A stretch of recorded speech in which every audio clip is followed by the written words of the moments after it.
अस्सलाम वालेकुम dear students, I hope you all will be very fine. आज का जो हमारा टॉपिक है वो है B pharmacy first year anatomy and physiology के एमसीक्यूज़ हम कवर कर रहे थे। 100 एमसीक्यूज़ हमारे हो चुके थे। आज हमने 100 से आगे प्रोसीड करना है।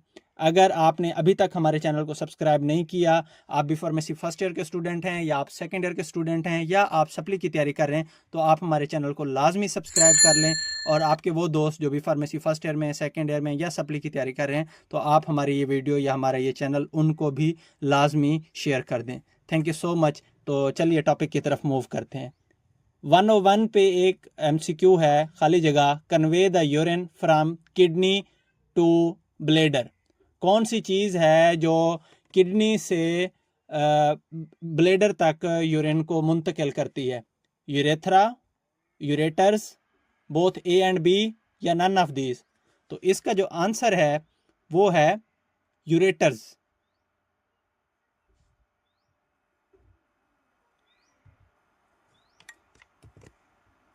इसके बाद है number 102, weight of heart is about in males. मर्दों में जो हार्ट का वजन होता है वो कितना होता है? 400 ग्राम, 600 ग्राम, 250 ग्राम, या 300 ग्राम? तो इसका आंसर है 300 ग्राम। मर्दों में दिल का जो वजन होता है वो 300 ग्राम होता है। Weight of heart is about in females. Females में हार्ट का वेट कितना होता है? 250 ग्राम, 300 ग्राम, 600 ग्राम, या 400 ग्राम? तो इसका आंसर है 250 ग्राम। उसके बाद है खाली जगह, lies in the thorax behind the sternum and between two lungs. कौन सी चीज़ है नीचे दी गई में से कि जो दो लंग्स के दरमियान में होती है, स्टर्नम के पीछे होती है और थोरैक्स रीजन में होती है? फेरिंक्स, लैरिंक्स, हार्ट, या नन ऑफ दीज? तो इसका आंसर है हार्ट। उसके बाद है which one of the following layer provide outer covering to the heart. इनमें से कौन सी लेयर है जो दिल को बैरूनी कवरिंग प्रोवाइड करती है? मायोकार्डियम, एंडोकार्डियम, एपिकार्डियम, या नन ऑफ दीज? तो इसका आंसर है एपिकार्डियम।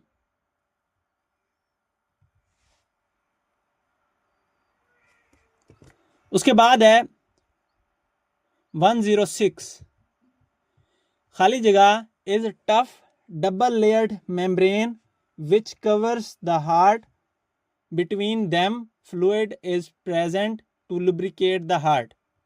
ठीक है, कौन सी लेयर होती है, डबल लेयर होती है, जो हार्ट को कवर करती है और उसके दरमियान में फ्लूइड होता है सो दैट हार्ट को लुब्रिकेट किया जा सके? पेरिकार्डियम, एंडोकार्डियम, मायोकार्डियम, या बोथ ए एंड सी? तो इसका आंसर है पेरिकार्डियम।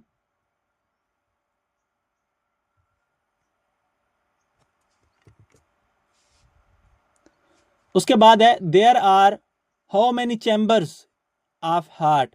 हार्ट के कितने चैम्बर्स होते हैं? 3, 2, 4, या 1? तो इसका आंसर है 4। उसके बाद है 108, tricuspid valve is present between.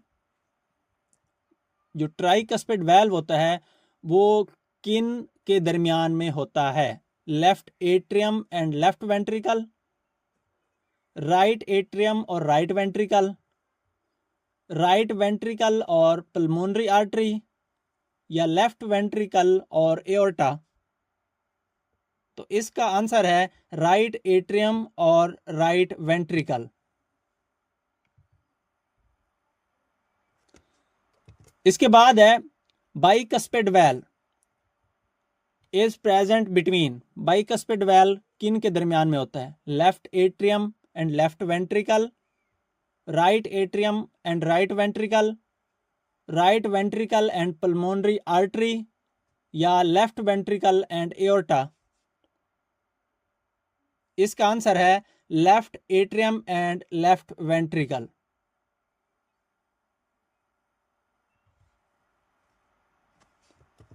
Left atrium और लेफ्ट वेंट्रिकल। इसके बाद है aortic valve is present between. Aortic valve किन के दरमियान में होता है? The left atrium and left ventricle, right atrium and right ventricle, right ventricle and pulmonary artery, left ventricle and aorta. तो इसका आंसर है left ventricle and aorta.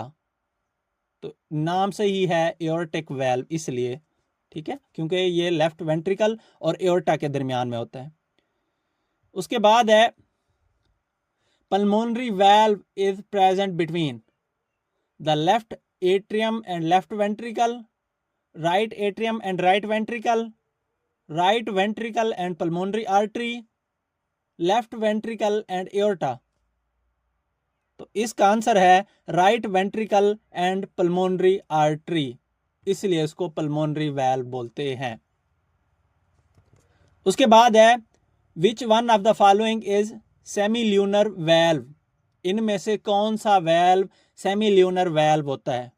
Bicuspid valve, tricuspid valve, aortic valve या none of these. तो इसका answer है aortic valve. Aortic valve semi lunar valve होता है। इसके बाद है खाली जगह इज लार्जेस्ट आर्टरी। कौन सी आर्टरी लार्जेस्ट होती है? कैपिलरीज, एओर्टा, आर्ट्रियोल्स या नन ऑफ दीज। तो इसका आंसर है एओर्टा। हार्ट से जो निकल रही होती है ये लार्जेस्ट आर्टरी होती है। इसके बाद है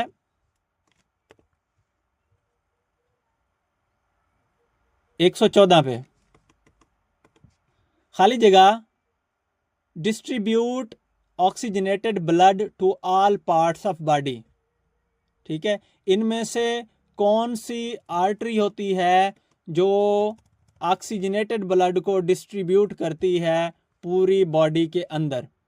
सबसे पहले है वेन्स, नंबर 2 पे है वेन्यूल्स, नंबर 3 पे है एओर्टा या 4 पे है नन ऑफ दीज। तो इसका आंसर है एओर्टा। सबसे बड़ी आर्टरी होती है और ये ऑक्सीजनेटेड ब्लड को पूरी बॉडी की तरफ लेके जाती है। उसके बाद है खाली जगह कनेक्ट आर्टरीज विद कैपिलरीज। क्या चीज है जो आर्टरीज को कैपिलरीज के साथ कनेक्ट करती है? नंबर 1 वीन्यूल्स, वेन्स, एओर्टा या आर्ट्रियोल्स। तो इसका आंसर जो है वो है आर्ट्रियोल्स। क्या करती है? कैपिलरीज और आर्टरीज को कनेक्ट करती है आर्ट्रियोल्स। उसके बाद है जी 16 पे खाली जगह is diffuse network of blood vessels which connects arterioles with the venules. कौन सी चीज एक बड़ा यानी कि नेटवर्क होता है ब्लड वेसल्स का आपस में, यानी कि गुच्छा नुमा होता है, ब्लड वेसल्स का नेटवर्क होता है जो कि आर्ट्रियोल्स को वेन्यूल्स के साथ कनेक्ट करता है? आर्टरीज, वेन्स, कैपिलरीज या नन ऑफ दीज। तो इसका जो बेस्ट आंसर है वो है कैपिलरीज। इसके बाद है 17 पे carry deoxygenated blood towards the heart. कौन सी चीज है जो कि डीऑक्सीजनेटेड ब्लड को दिल की तरफ लेके आती है? आर्टरीज, आर्ट्रियोल्स, वेन्स या नन ऑफ दीज। तो इसका आंसर है वेन्स। वेन्स क्या करती हैं? डीऑक्सीजनेटेड ब्लड को दिल की तरफ वापस लेके आती हैं। और आर्टरीज क्या करती हैं? ऑक्सीजनेटेड ब्लड को दिल से दूर लेके जाती हैं। उसके बाद है खाली जगह is a narrow fibromuscular that conducts urine and semen from the bladder. इनमें से कौन सी चीज है जो यूरिन और सीमन को ब्लेडर से बाहर निकालती है, ब्लेडर से बाहर ले जाती है, और ये फाइब्रोमस्कुलर और नैरो होती है? ठीक है, फाइबर मसल से बनी हुई एक नहर होती है। Seminal vesicle, prostate gland, urethra या स्क्रोटम? तो इसका आंसर है यूरेथ्रा। एक्सक्रीटरी सिस्टम में एक्सटर्नल ओपनिंग होती है जिसका काम यूरिन को ब्लैडर से बाहर निकालना और सीमन को भी बाहर निकालना होता है। इसके बाद होती है 19 पे, mass made up of highly coiled tubes that store the spermatozoa. Highly coiled tubes का बना हुआ मैस जो कि स्पर्मेटोजोआ को स्टोर करता है, उसका क्या नाम होता है? एपिडाइडमिस, स्क्रोटम, सेमिनल वेसिकल्स या नन ऑफ दीज? तो इसका आंसर है एपिडाइडमिस। क्या होता है? हाईली कोइल्ड ट्यूब्स होती हैं जो कि स्पर्मेटोजोआ को स्टोर करती हैं। इसके बाद है 120 पे, आर फीमेल्स गुनेड्स। इनमें से कौन सी चीज है जो कि फीमेल्स के गुनेड्स होते हैं?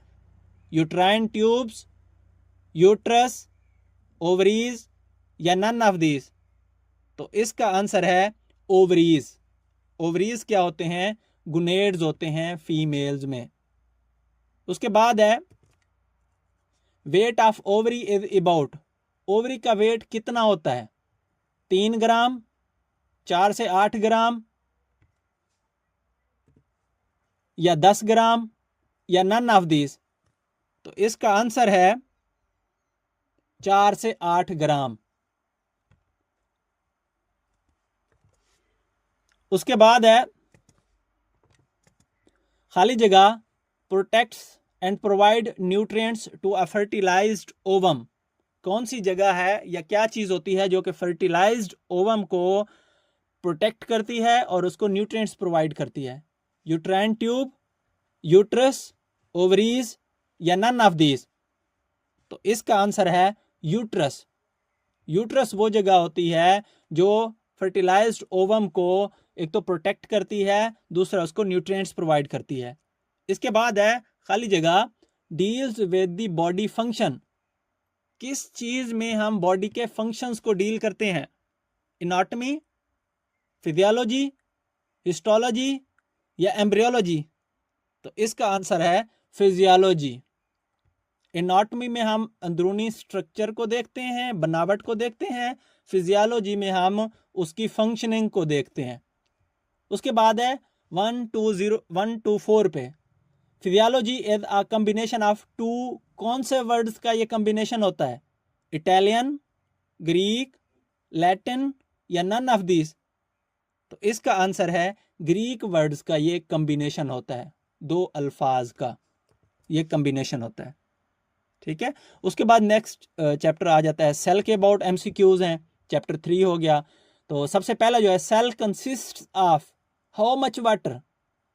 25% टू 50% वाटर या 20% टू 50%, 25% वाटर या 90% वाटर या 65% टू 80% वाटर? कितना वाटर पे होता है सेल के अंदर? तो इसका आंसर है 65 टू 80% वाटर मौजूद होता है एक सेल के अंदर। उसके बाद है thickness of cell membrane is 6 से 7 नैनोमीटर, 8 से 10 नैनोमीटर, 5 नैनोमीटर या 4 नैनोमीटर? तो इसका आंसर है 8 से 10 नैनोमीटर थिकनेस होती है सेल मेम्ब्रेन की। उसके बाद है खाली जगह is lipid bilayer in nature. क्या चीज होती है जो लिपिड की बाइलेयर होती है? In which carbohydrates are sandwiched, जिसके अंदर कार्बोहाइड्रेट्स धंसे होते हैं, and proteins are also embedded in it, और प्रोटीन्स भी इसके अंदर धंसे होते हैं। क्या चीज होती है वो? साइटोप्लाज्म होता है, न्यूक्लियस होता है, माइक्रोट्यूब्यूल्स होती हैं या सेल मेम्ब्रेन होती है? तो इसका आंसर है सेल मेम्ब्रेन। इसके बाद है जी नेक्स्ट है सम कार्बोहाइड्रेट्स इन खाली जगह are helpful for binding of hormones या इंसुलिन? साइटोप्लाज्म, न्यूक्लियस, माइक्रोट्यूब्यूल्स या सेल मेम्ब्रेन? तो इसका आंसर है सेल मेम्ब्रेन। सेल मेम्ब्रेन क्या होती है? इसके अंदर कार्बोहाइड्रेट्स होते हैं जो कि हेल्पफुल होते हैं for binding of hormones, hormones को बाइंड करने के लिए, फॉर एग्जांपल इंसुलिन को बाइंड करने के लिए। आगे है water soluble substances are transported by attaching to the cell membrane? Phospholipids, lipids, proteins या बोथ ए एंड बी? तो इसका आंसर है प्रोटीन्स। ठीक है, प्रोटीन्स क्या होते हैं जी? Water soluble substances are transported by attaching to the cell membrane. ठीक है, प्रोटीन्स उसका आंसर है, प्रोटीन। इसके बाद है खाली जगह, is the zone of cytoplasm near to the nucleus? कौन सी जगह न्यूक्लियस के जो नज़दीक होती है साइटोप्लाज्म की? कौन सी जगह साइटोप्लाज्म की? वो जगह जो न्यूक्लियस के नज़दीक होती है उसको हम क्या बोलते हैं? Ectoplasm, endoplasm, both A and B या नन ऑफ दीज? तो इसका आंसर है एंडोप्लाज्म, क्योंकि वो न्यूक्लियस के नज़दीक होती है इसलिए उसको एंडोप्लाज्म बोलते हैं। अगर वो न्यूक्लियस से दूर हो उसको एक्टोप्लाज्म बोलेंगे। खाली जगह, is synthesised by ribosomes? Ribosomes क्या चीज़ बनाते हैं? लिपिड्स, कार्बोहाइड्रेट्स, प्रोटीन्स या बोथ ए एंड बी? तो इसका आंसर है प्रोटीन्स। प्रोटीन्स जो होती हैं राइबोसोम्स इनको बना रहे होते हैं।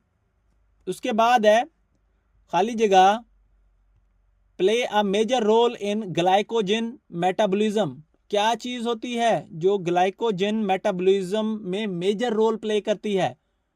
Rough endoplasmic reticulum, smooth endoplasmic reticulum, both A and B या न्यूक्लियस? तो इसका आंसर है स्मूथ एंडोप्लाज्मिक रेटिकुलम, जो कि लिवर के अंदर पाया जाता है बहुत ज्यादा। और ये क्या होता है? एक ग्रेन्यूलर होता है। ठीक है, इसके ऊपर ग्रेन्यूल्स नहीं होते हैं। उसके बाद है खाली जगह, helps in detoxification of various toxins and alcohol?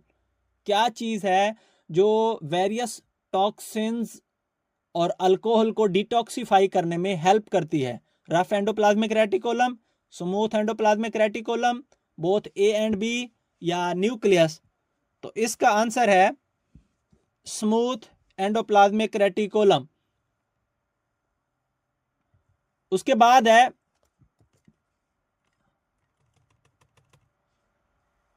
Nucleus, which one of the following is a non membranosus organelle? ठीक है, इनमें से कौन सी ऑर्गेनेली नॉन मेम्ब्रेनियस होती है? किसके गिर्द मेम्ब्रेन नहीं होती? माइटोकॉन्ड्रिया, गोल्जी एपरेटस, राइबोसोम्स या बोथ ए एंड बी? तो इसका आंसर है ribosomes. Ribosomes non membranous organelle होती है। इसके बाद है जी, there are how many types of ribosomes depending upon its function? ठीक है, टाइप्स ऑफ राइबोसोम्स। अच्छा, 3, 2, 4 या नन ऑफ दिस? तो इसका आंसर है 2 टाइप्स ऑफ राइबोसोम्स होते हैं डिपेंडिंग अपॉन देयर फंक्शन।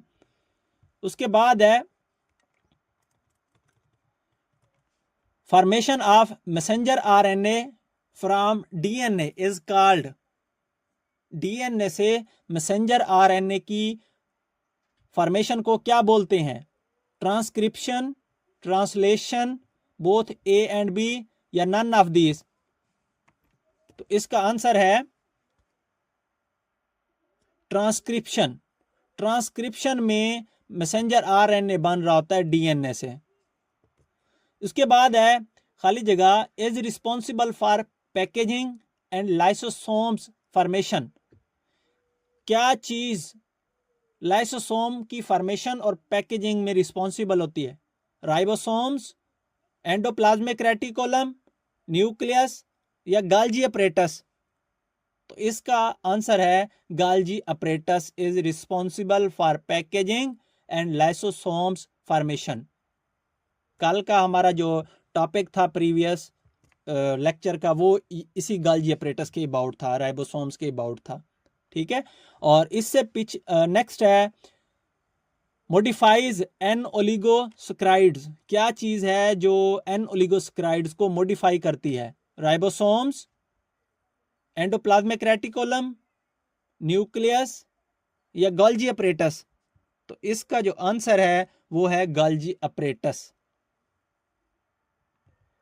इसके बाद है which one of the following organelle is called power house of the cell? Cell का पावर हाउस इनमें से किस ऑर्गेनेली को बोला जाता है? राइबोसोम्स, एंडोप्लाज्मिक रेटिकुलम, माइटोकॉन्ड्रिया या गोल्जी अपरेटस? इसका जो आंसर है वो है माइटोकॉन्ड्रिया। माइटोकॉन्ड्रिया सेल का पावर हाउस कहलाता है।